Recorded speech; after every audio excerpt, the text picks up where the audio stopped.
আপোনালোকৰ কাৰণে লৈ আছোঁ নতুন চাকৰি এয়াৰপৰ্ট অথৰিটিৰ তৰফৰ পৰা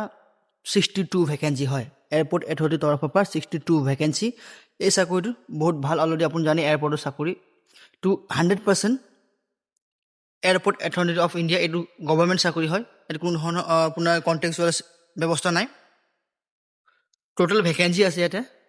62 টোটেল ভেকেঞ্চি আছে ইয়াতে ইম্পৰ্টেণ্ট ডেটখিনি মই আপোনাক অলপ দেখুৱাই দিওঁ এপ্লাই হ'ব ষ্টাৰ্ট এপ্লিকেশ্যন 11/6/2026 চনত আৰু লাষ্ট ডেট হ'ব 2/7/2026 হয় আপোনাক অলপ সময় দিয়া হৈছে এপ্লাই কৰিবৰ কাৰণে বা ডকুমেণ্টছখিনি ৰেডি কৰিবৰ কাৰণে ভেকেঞ্চি ডিটেইলখিনি কৈ যাওঁ আপোনালোকে অলপ চাব বা স্ক্ৰীনশ্বট মাৰি ৰাখিব আপোনাৰ কেনেধৰণৰ সুবিধা হ'ব মই এবাৰ দেখুৱাই দিছোঁ ত্ৰিপুৰা আছে 9টা ত্ৰিজিঙত আছে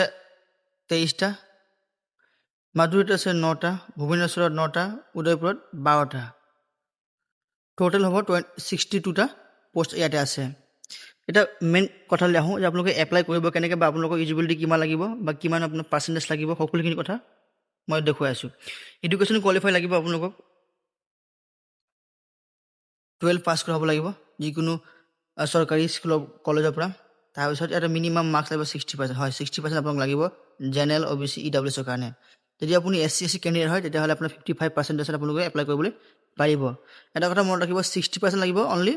জেনেৰেল OBC EWS কাৰণে আৰু SC আৰু ST কাৰণে 55% মানে 5% কম লাগিব ইয়াতে এটা কথা উল্লেখ কৰি দিছে আপোনালোকে এণ্ট্ৰি মানে আপোনালোকে ফৰ্ম ফিল আপ কৰিবৰ কাৰণে ইয়াতে 60 70 80 মাৰ্ক লাগিব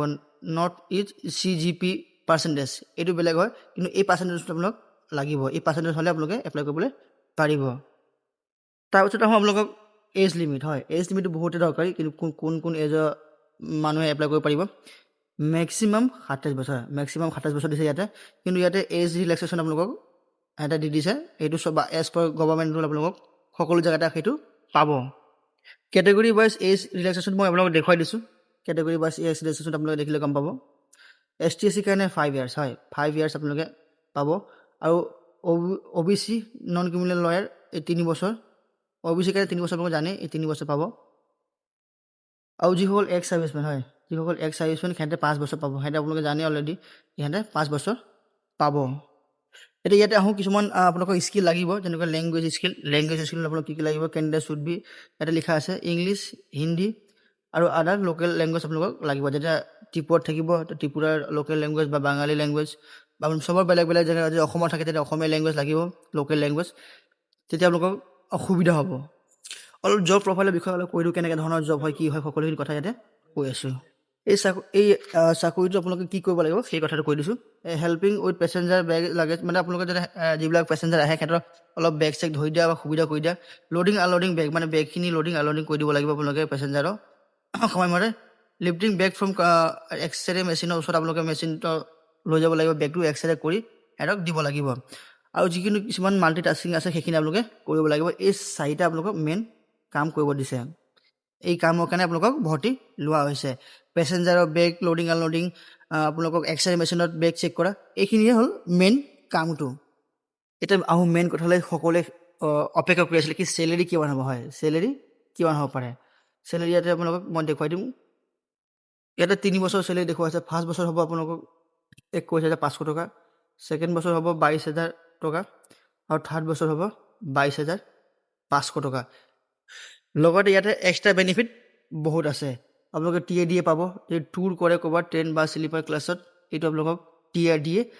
ট্ৰেভেল এলাউন্স দিয়া হ'ব লগতে আপোনালোকক ইয়াতে হাফ পে লিমিট দিব যেতিয়া আপুনি ছুটীত যাব তেতিয়া আপোনালোকে হাফ পে পাব কোনো ধৰণৰ পইচা ফুল নাকাটে বা পইচা ফুল নিদিয়ে তাৰপিছত কেজুৱেল লিভৰ কাৰণে আপোনালোকক হলিডে পাৰ ইয়াৰ হলিডে দিব 2টা মেডিকেল ইঞ্চুৰেঞ্চ থাকিব আপ টু 10 লাখ টকা ভাবক আপোনালোকে 10 লাখ টকা মেডিকেল ইঞ্চুৰেঞ্চ পাব আৰু সকলোকে ভাল কথা ইয়াতে দিয়া আছে ইয়াতে 10 লাখ টকা আপ টু ইঞ্চুৰেঞ্চ দিব তাৰপিছত আপোনালোকৰ ইয়াতে গ্ৰেজুৱেটি কিবা কাৰণত আপোনাৰ যে কিবা ধৰণৰ আপুনি এক্সপায়াৰ হৈ যায় তেতিয়াহ'লে আপোনালোকৰ ফেমিলি বা নমিনীক এককালীন সাহায্য দিয়াৰ ব্যৱস্থা আছে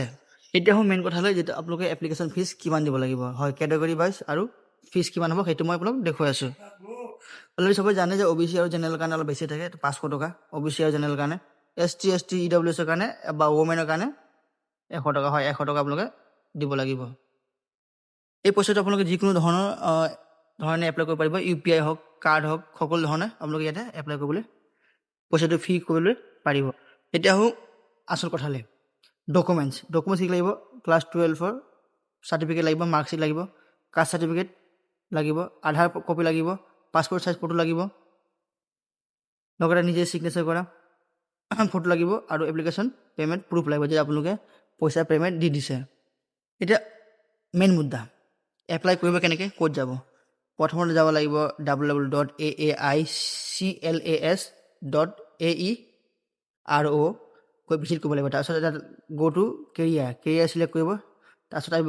এপ্লাই নাও।